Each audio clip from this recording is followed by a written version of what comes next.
Assalamualaikum warahmatullahi wabarakatuh. Baik anak-anak, sebelum kita memulai pembelajaran hari ini, sebaiknya berdoa dulu.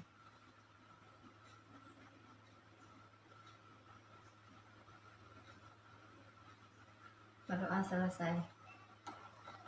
Baik, sebelum Ibu memulai pembelajaran hari ini, Ibu absen dulu ya. Melsa, Iswadir, Nuro'a'la,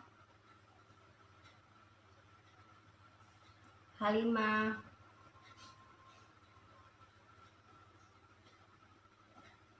Faisal. Sebelum kita memulai pembelajaran hari ini, Ibu mau tanya, siapa yang masih ingat tentang materi kita minggu lalu? Baik, ya, silakan. Ya, tentang sistem indera pada manusia. Baik, masih ingat ya. Kemudian hari ini kita akan melanjutkan materi tentang fotosintesis. Sebelum kita melanjutkan tentang fotosintesis, Ibu mau menyampaikan tujuan dari pembelajaran kita hari ini, yaitu yang pertama untuk mengembangkan sikap mengagumi peserta didik terhadap ciptaan Tuhan. Kemudian yang kedua itu peserta didik dapat melalui pengamatan ini peserta didik dapat mengembangkan keterampilan perilaku, rasa ingin tahu, teliti, jujur, dan bertanggung jawab. Kemudian peserta dapat mengidentifikasi energi dan fotosintesis di sekitar lingkungan. Baik.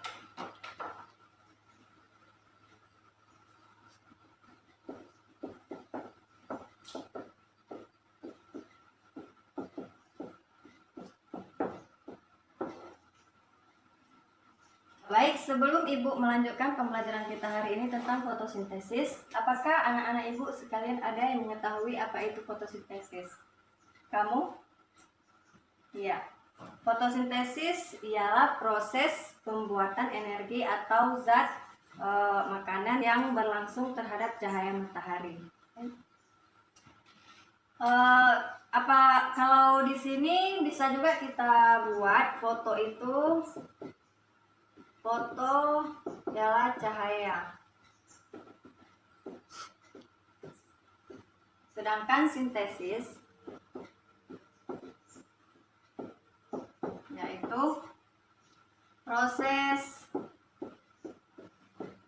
pembuatan. Jadi, kalau fotosintesis ini ialah hasil pembuatan energi atau zat makanan yang didapatkan melalui cahaya matahari. Kemudian, siapa saja yang mampu melakukan fotosintesis? Ada yang tahu? Iya, tumbuhan, alga, bakteri. Baik.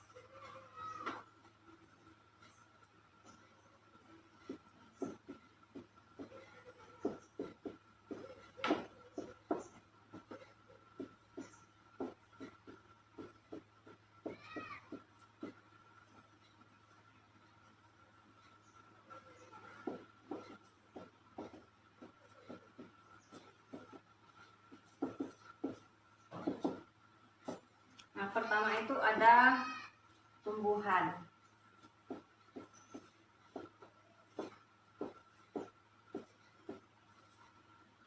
Tumbuhan itu seperti apa? Kamu? Iya, seperti rumput, daun-daun, seperti pohon-pohon yang mengandung klorofil.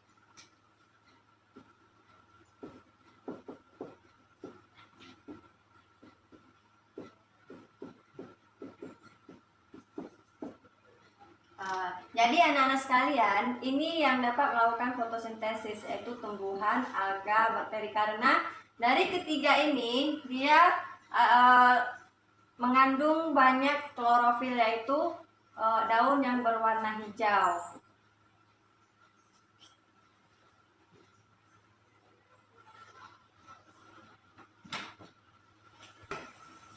Kemudian di sini ada fungsi fotosintesis.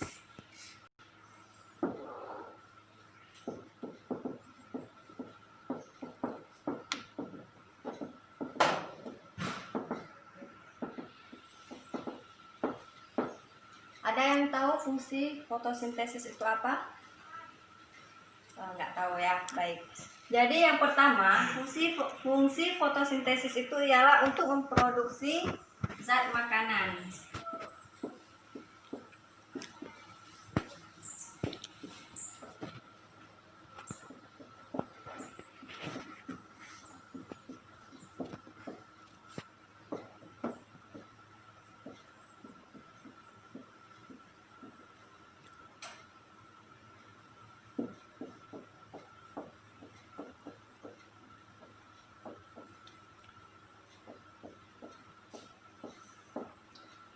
Kemudian yang kedua, untuk membantu menghasilkan udara.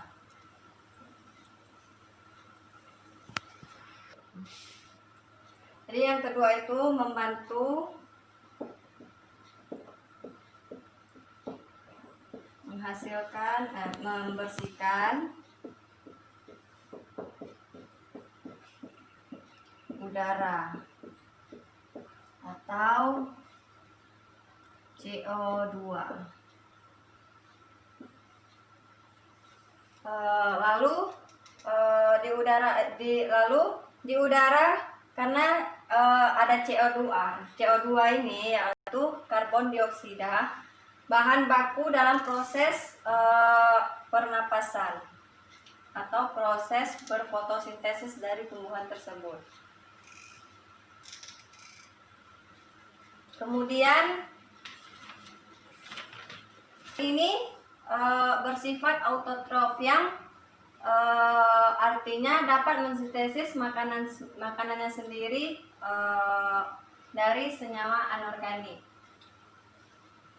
Baik, anak-anak sekalian silakan ditulis dulu, nanti kita lanjutkan lagi materinya.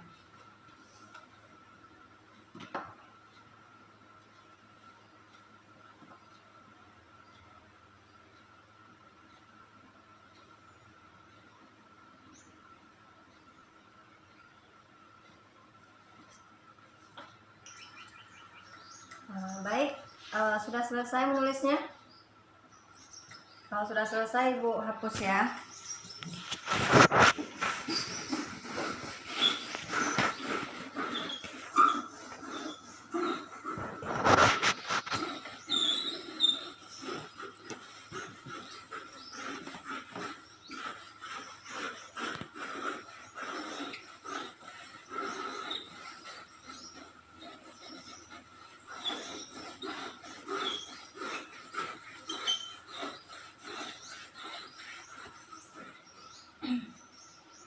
Baik, sampai sejauh ini apakah ada yang belum mengerti atau ada yang mau ditanyakan?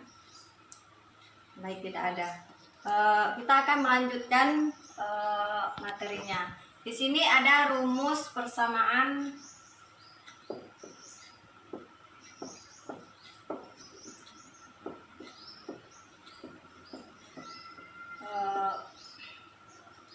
reaksi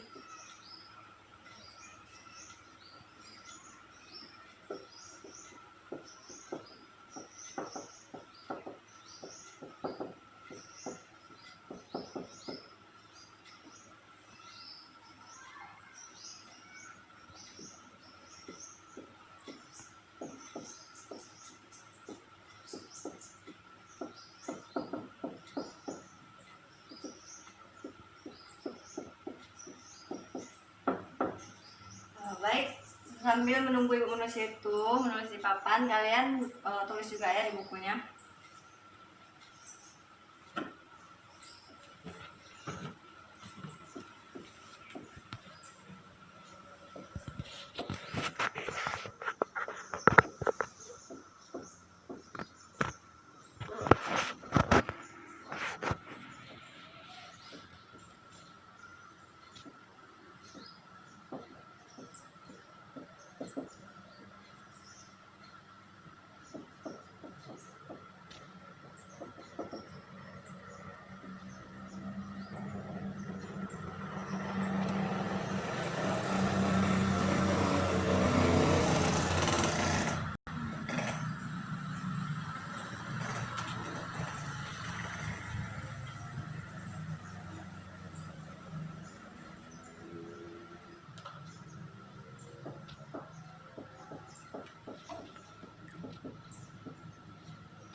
Baik, coba perhatikan di sini.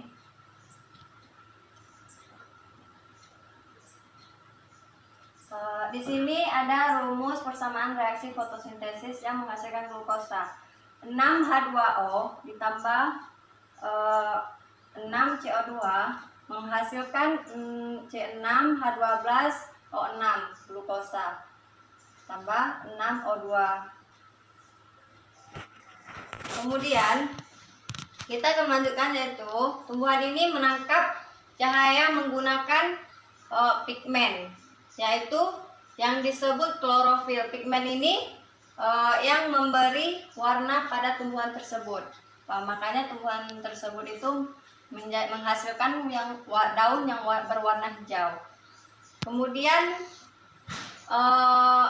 proses fotosintesis. Kita akan menjelaskan proses fotosintesis.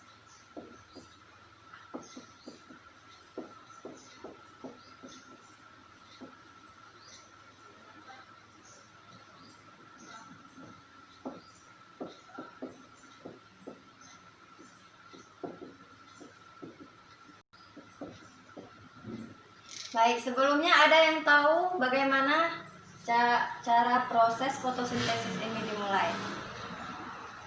Baik, Ibu akan menjelaskannya ya. Jadi tumbuhan ini membutuhkan sinar matahari atau air dan juga udara untuk membuat makanannya sendiri. Jadi setiap hari zat hijau daun pada daun tanaman itu menyerap cahaya matahari agar menjadi makanan bagi tumbuhan itu. Jadi cahaya matahari tersebut akan diserap oleh daun pada tumbuhan. Kemudian tumbuhan memanfaatkan cahaya matahari menjadi karbon dioksida, dan di udara air dan juga tanah menjadi makanan yang mengandung zat hara. Lalu di sini tumbuhan mengeluarkan oksigen sebagai hasil yang tidak dipakai lagi. Jadi dia pada tumbuhan tersebut dia akan mengeluarkan sebagian oksigen yang tidak dibutuhkan. Jadi walaupun sebagian digunakan untuk bernafas. Kemudian di sini ada terbagi dua, yaitu reaksi terang dan reaksi gelap.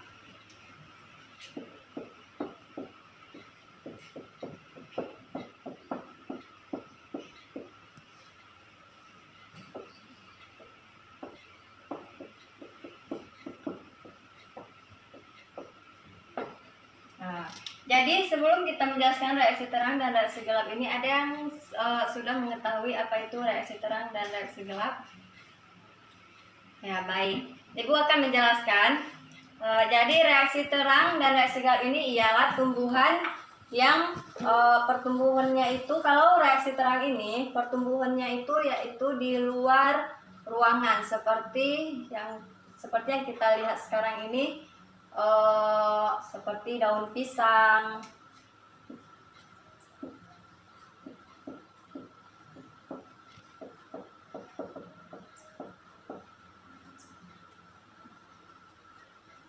kemudian pohon jambu. Jadi pada reaksi terang ini pohon tersebut itu akan tumbuh dengan normal. Jadi daunnya itu akan tumbuh sebagaimana layaknya daun pisang yang tumbuh di luar rumah. Jadi pigmen warna pada daun ini akan hijau muda. Kalau pada reaksi gelap, jika pohon ini ditanam pada ruangan yang tertutup, maka pohon pisang ini dia akan daunnya itu akan menjadi hijau kekuningan.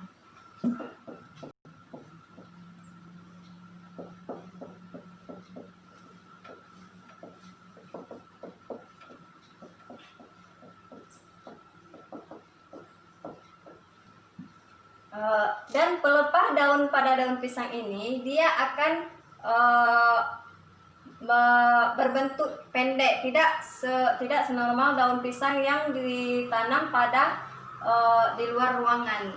Jadi daun pisang ini yang pada reaksi gelap ini bisa seketika menggulung karena dia tidak mendapatkan cahaya matahari.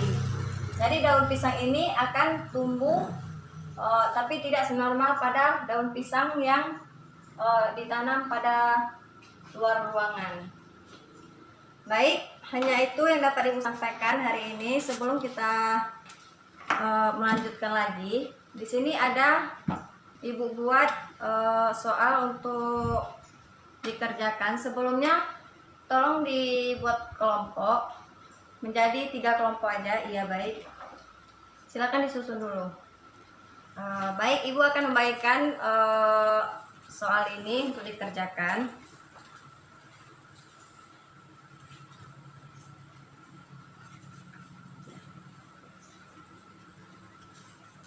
Semuanya sudah mendapatkan soalnya kan?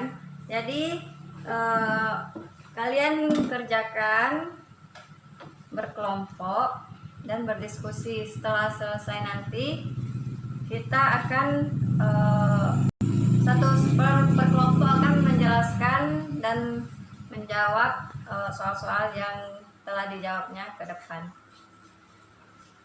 Ibu beri waktu mengisinya 10 menit aja ya, nggak usah lama-lama.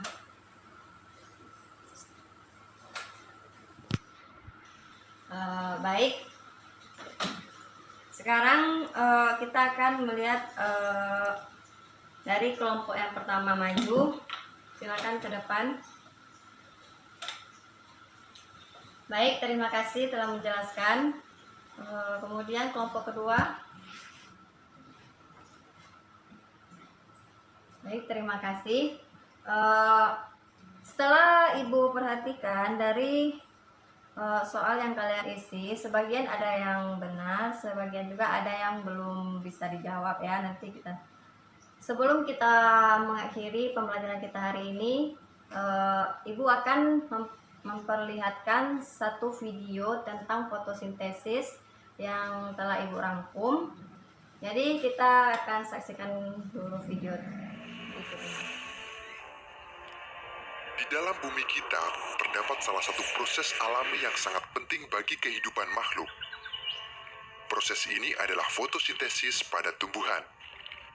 Fotosintesis bermula dari bagian bawah tumbuhan, yaitu akar. Akar akan menyerap air yang berada di tanah melalui pembuluh kayu atau silem dan membawanya naik melewati batang dan kemudian menuju ke daun.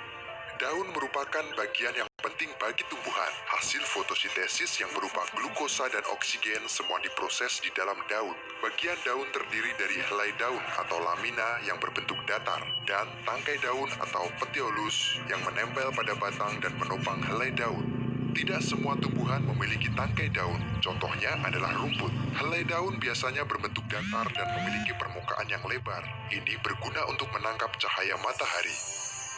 Di dalam bagian daun terdapat beberapa lapisan, yaitu lapisan epidermis atas, jaringan mesofil, dan lapisan epidermis bawah. Lapisan epidermis atas memiliki fungsi melindungi bagian dalam dari daun. Jaringan mesofil dibagi menjadi 2 bagian, yaitu jaringan tiang atau palisade dan jaringan bunga karang atau spons. Pada bagian jaringan tiang atau palisade terdapat banyak sel yang berbentuk silinder dan tersusun rapat. Di dalamnya terdapat banyak kloroplas, sedangkan pada jaringan bunga karang atau spons memiliki susunan sel yang lebih longgar. Di bagian ini juga terdapat berkas pembuluh angkut yang terdapat pada tulang daun, di mana fungsinya adalah sebagai alat transport dan juga penguat daun. Di dalam berkas pembuluh angkut terdapat silem atau pembuluh kayu berguna untuk membawa serapan air menuju daun, dan floem berguna untuk menyalurkan hasil fotosintesis dari daun ke bagian yang lain. Bagian paling bawah adalah bagian epidermis bawah. Di sini terdapat banyak lubang yang disebut dengan stomata. Masing-masing stomata dikelilingi oleh 2 sel penjaga untuk mengatur terbuka dan tertutupnya stomata.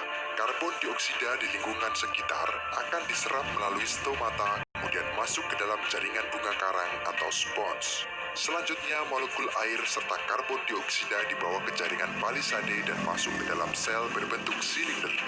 Kloroplas kemudian menyerap kedua molekul ini. Kloroplas memiliki membran ganda yang mengelilingi stroma. Terdapat pula tumpukan membran tilakoid yang membentuk grana. Klorofil terdapat pada membran tilakoid.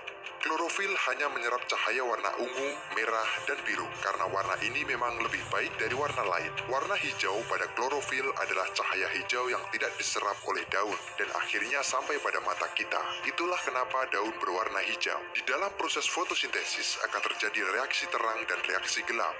Reaksi terang berlangsung pada bagian grana dengan sumber energi cahaya matahari. Hasil dari reaksi ini adalah O2, ATP, dan NADPH2.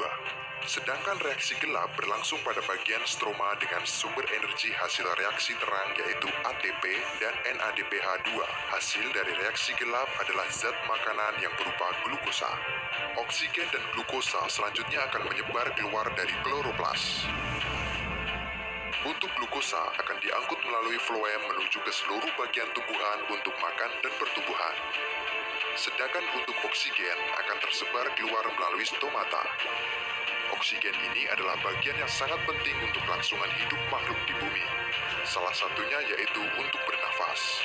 Udara di sekitar juga akan menjadi lebih bersih dan segar. Oleh karena itu, mari kita jaga tumbuhan dengan merawatnya dan tidak menebang pohon sembarangan untuk menjaga kehidupan makhluk yang ada di bumi. Berakhirnya video tadi, maka pembelajaran kita hari ini kita sudahkan dulu. Sebelum Ibu tutup, apa ada pertanyaan lagi? Baik, tidak ada. Mungkin masih disimpan dulu ya, minggu depan mungkin ditanyakan kembali. Baik. Ibu tutup dengan doa wabillahi taufiq wal hidayah. Wassalamualaikum warahmatullahi wabarakatuh.